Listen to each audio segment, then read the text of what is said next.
ஒரு விழா நடந்தால், பிறந்த நாளாக இருக்கட்டும், திருமண விழாவாக இருக்கட்டும், வித்தியாசமான பரிசை கொடுக்கணும்னு தான் நாங்கள் ஆசைப்படுவோம்.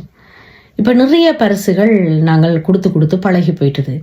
நீங்கள் அதை பார்க்குற அந்த வீடியோவில் பின்னுக்கு பார்க்குற ஒரு விடயமும் என்னுடைய மகளுக்காக அவருடைய பிறந்த நாள் விழாவுக்கு கவிதை எழுதி அது ஒரு ஃப்ரேம் மாதிரி செய்து கொடுத்தேன். நான் எனக்கு மிகவும் நெருங்கிய ஒரு குடும்பத்தின் மகனுக்கு, கிட்டத்தட்ட என்னுடைய மகன் என்ற ஒரு அந்த நிலையில் இருக்கிற ஒரு மகனுக்கு 18வது பிறந்தநாள் நடந்தது.